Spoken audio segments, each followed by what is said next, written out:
آج ہم کرم دین اور اس کی 3 بیٹیوں کے بارے میں بات کریں گے۔ کرم دین کی بیوی کو گزرے 5 سال گزر گئے تھے، اب وہی ان کی پرورش کرتا۔ محلے میں ایک بیوہ عورت رہتی تھی جو کہ کسی نہ کسی گھر سے کچھ مانگنے جاتی۔ کرم دین کی بیٹیاں اب جوان ہو گئی تھیں اور باپ کو کام پہ جانے سے پہلے کھانا بنا کے دیتی۔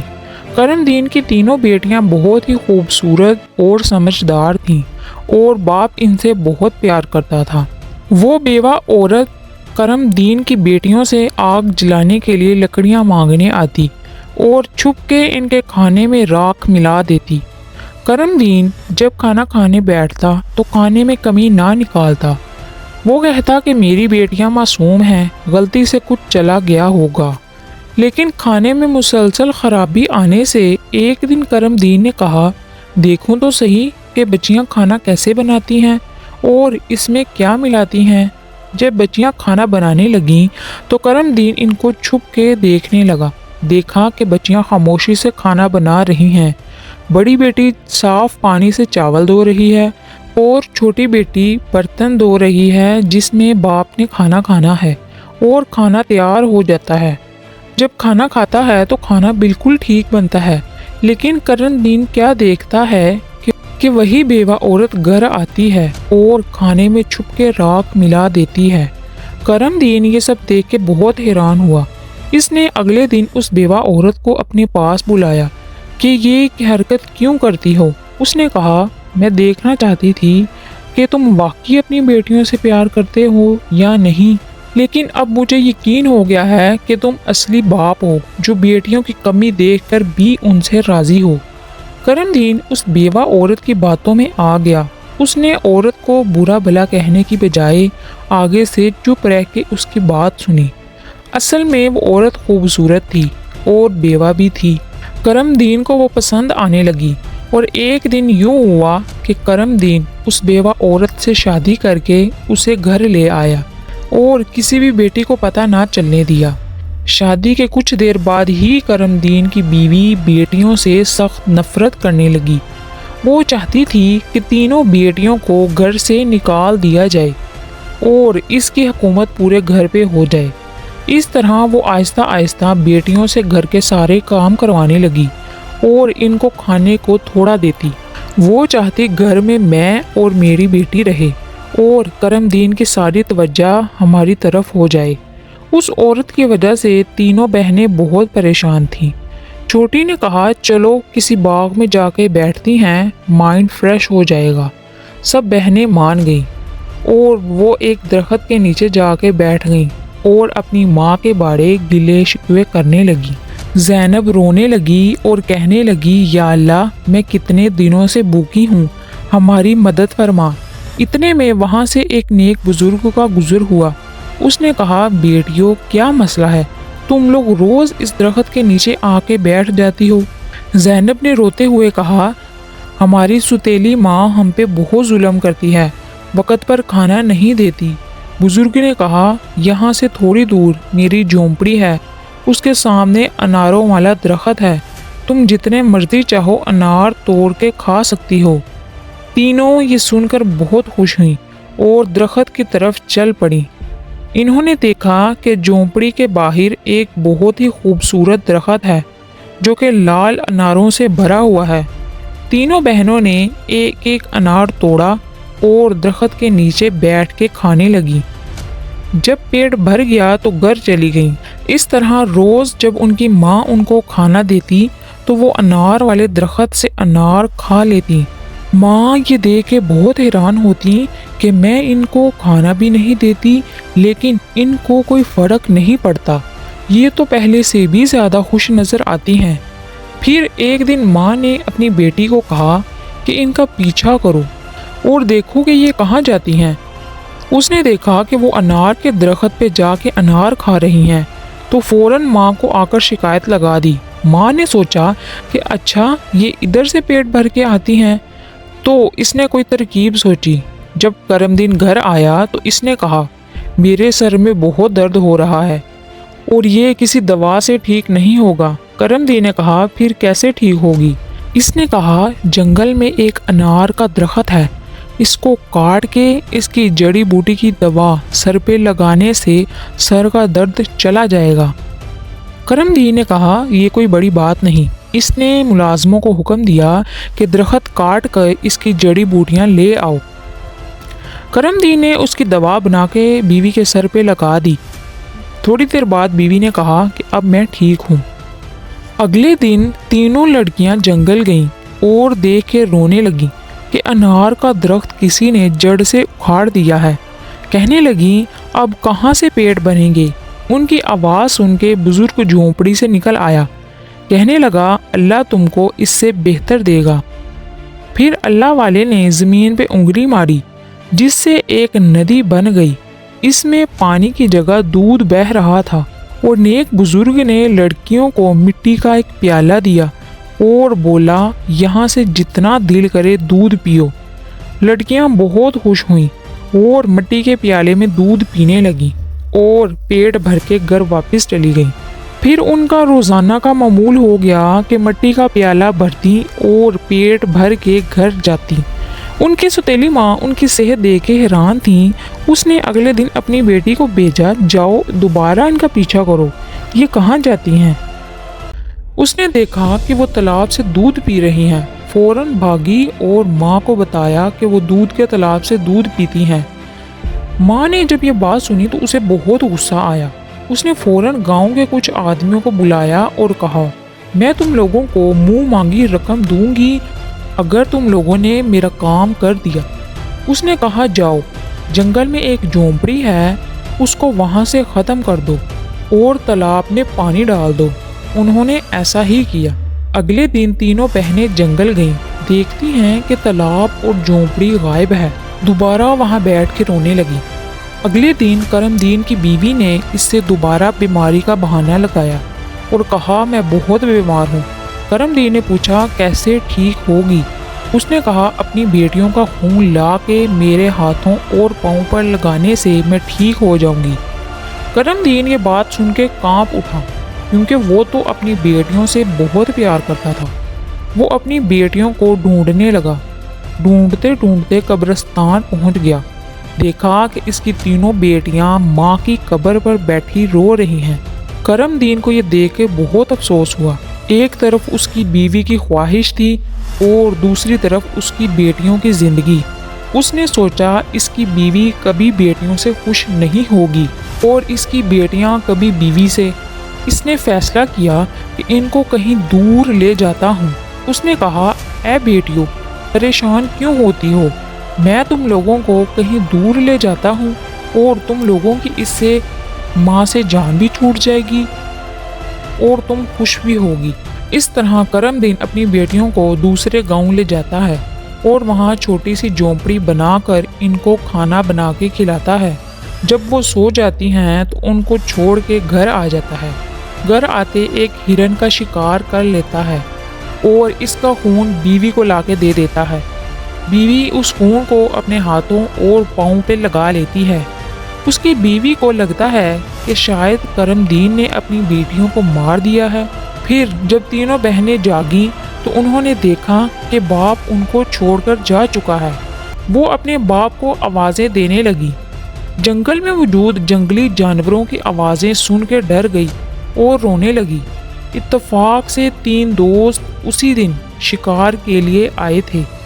جب شکار کر کے لوٹنے لگے تو ان کا ایک دوست ناصر کہنے لگا کیا تم لوگوں کو کسی رونے کی آواز نہیں آ رہی جیسے کسی کو ہماری مدد کی ضرورت ہو؟ چلو جلدی سے دیکھتے ہیں۔ کسی کے رونے کی آواز آ رہی ہے۔ آگے جا کے انہوں نے دیکھا کہ 3 خوبصورت لڑکیاں بیٹھی رو رہی ہیں۔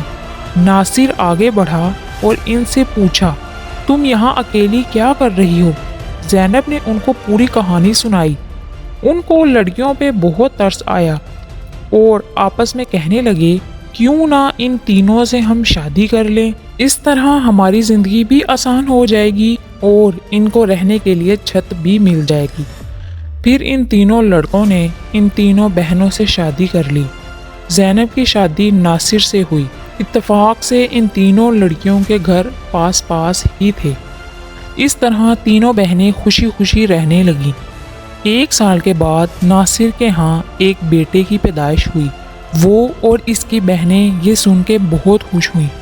جب زینب کا بیٹا 2 سال کا ہوا تو ایک دن ناصر نے اپنے 2 دوستوں سے کہا، آج میرا شکار کرنے کا دل ہے، کیوں نہ شکار پر چلیں؟ لیکن اس کے دوستوں نے کہا، آج ہمیں ضروری کام ہے، آج نہیں جا سکتے۔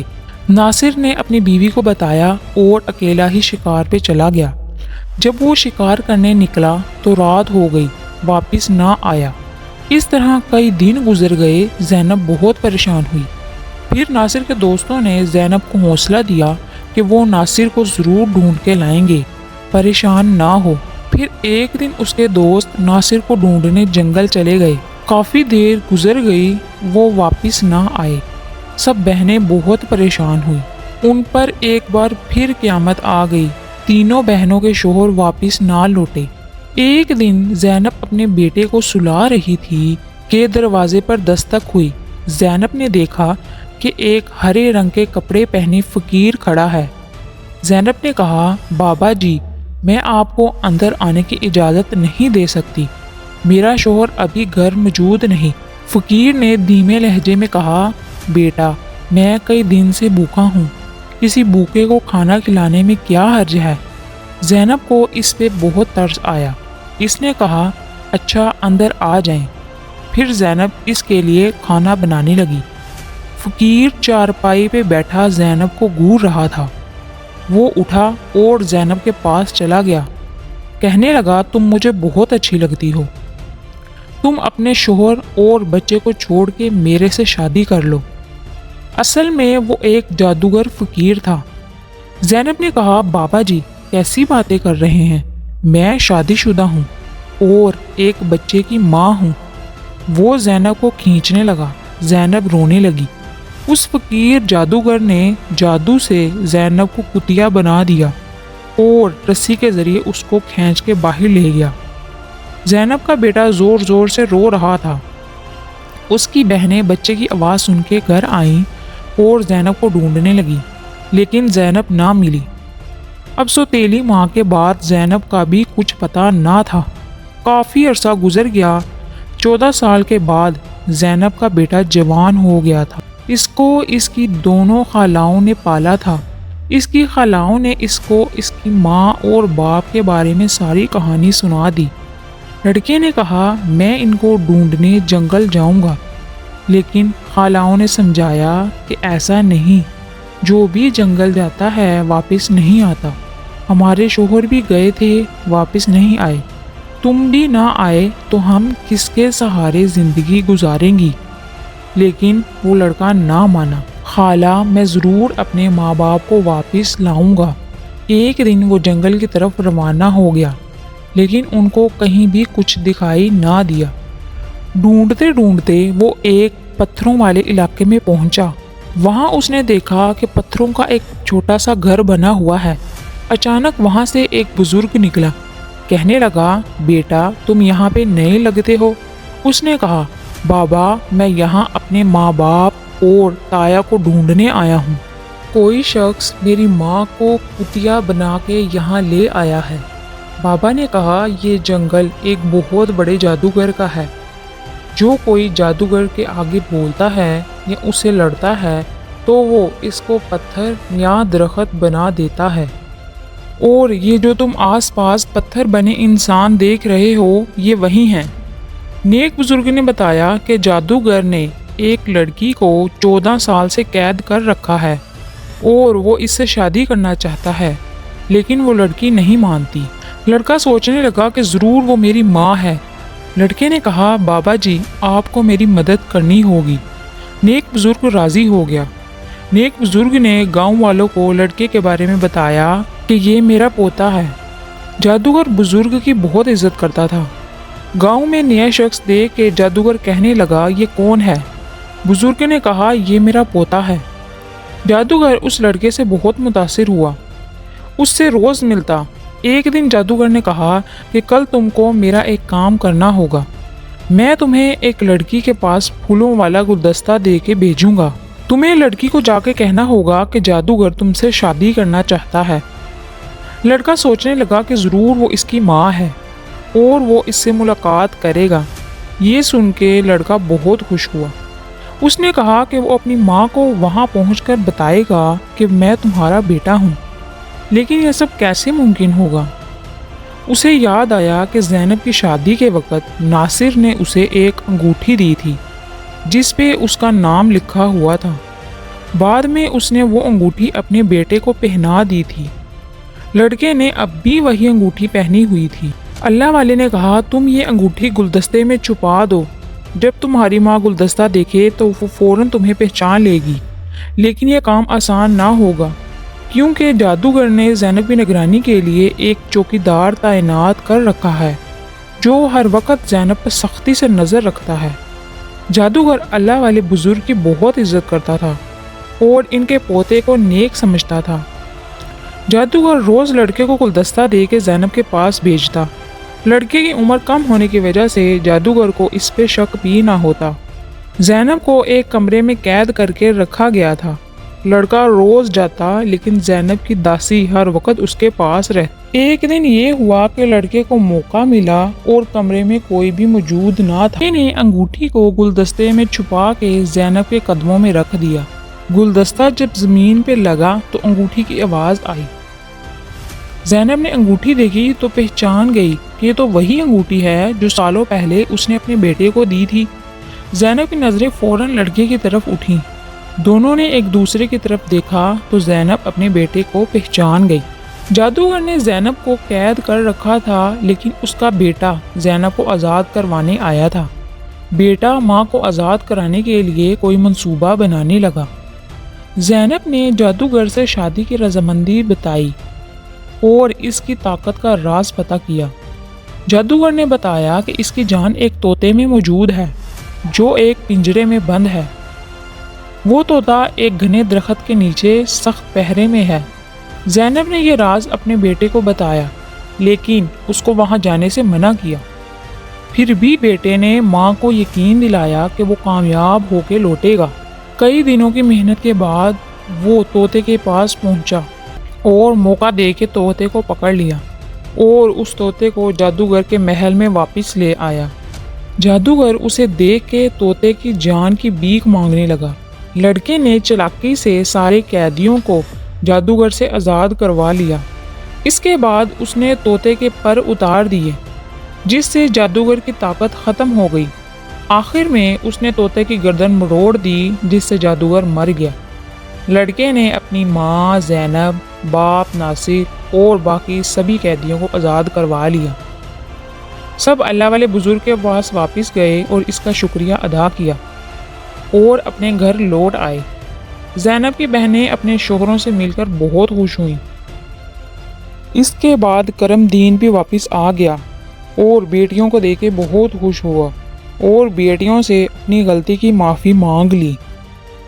بیٹیوں نے کہا کہ یہ سب ان کی بیوی کی سازشوں اور ظلموں کی وجہ سے ہوا ہے۔ بیٹیوں نے باپ کو حوصلہ دیا کہ وہ اب بہت خوش ہوئے ہیں۔ باپ نے بتایا کہ ان کی ستیلی ماں ایک بیماری کا شکار ہو کے اس دنیا سے چلی گئی تھی۔ اس کے بعد سب ہنسی خوشی زندگی گزارنے لگے۔